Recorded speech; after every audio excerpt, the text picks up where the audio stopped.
and don't forget the droids.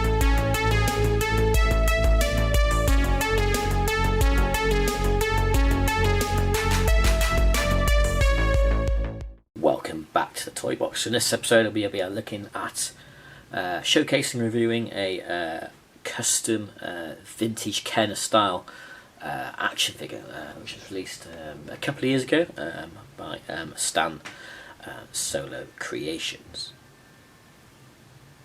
So on screen in front of us now, going from left to right, we have the 5 vintage Princess Leia figures that came out back in the day, back in the 70s and 80s. From left to right we got from the Star Wars Princess Leia Organa.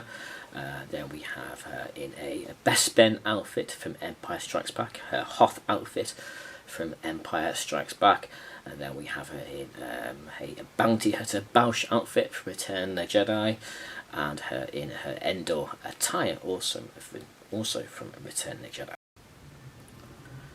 So the noticeable absentees from this Leia lineup from the back of the day would be Leia in her slave outfit from the Jabba the Hutt scene in the beginning of Return of the Jedi, and when she was in her Ewok village attire later on in Return of the Jedi.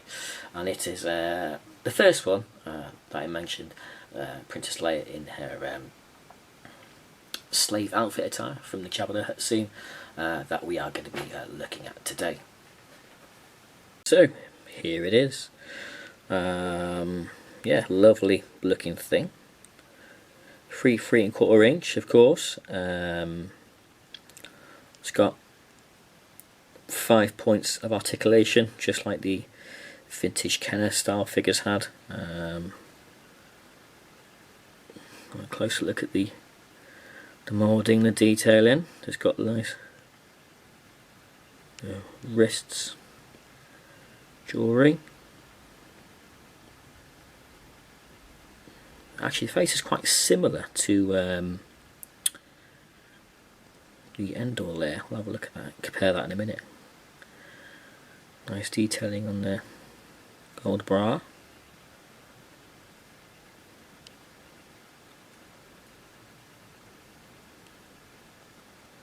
It's moulded flesh plastic, it is not painted. Yeah, it's got a nice paint palette, very similar to the vintage Kenner style. Hasn't gone too over the top. If you're wondering, flesh plastic underneath, if any of you are wondering. Yeah, it's a lovely looking thing. Weight wise, feels the same as any normal vintage Star Wars action figure. So the accessory that comes with this figure is the Skiff Vibro Staff, which is a reproduction of the original staff that came with Nikto Barada. It's cast in grey plastic. Goes quite nicely in the hand of Slave Leia, and is a nice complement for this figure. But yeah, lovely paintwork, good sculpt. Let's compare the head to the Leia Endor.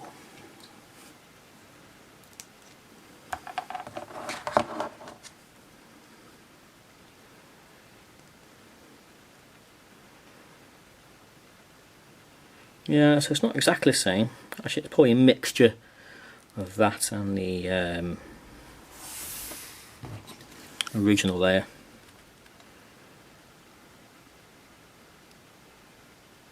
I actually made a custom figures of one of these myself. I think I've shown it in one of my previous videos. It might be when I made a custom Blade Runner action figure. I think I showed it in that. But yeah, I'm going to show you that if anyone's interested to see in comparison. Obviously not as good as that because that's factory made. Yeah, this is the one that I made. I went for a slightly bend on the arms on the one I made, because a lot of the Return of the Jedi figures in Empire Strikes Back had like a bit of a kink and bend in their arms, so I went for that approach, a bit more curve on the hips. But that's one I made. That's my custom figure. That's been in my collection for about 5 years or so now. But when I saw that Standstill was making it, I was very intrigued, and I'm glad I got it, so it looks well with the rest of my vintage Star Wars action figures. So there you go, Stan Solo's vintage Kenner style Slave Leia action figure. Yeah, glad I bought it. Nice little pickup, goes well with the rest of the vintage Star Wars figures. It's a shame they didn't make one back in the day, but I think that's the next best thing. And it looks vintage, it feels vintage, and it looks really good, and it looks good with the rest next to the other layers. You can still buy this off his website. I think it's £36, not including postage, so I'll put a link to his website in the description below.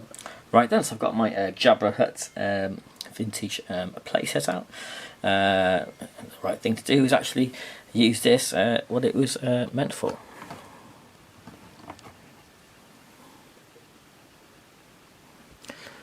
The slave neck collar.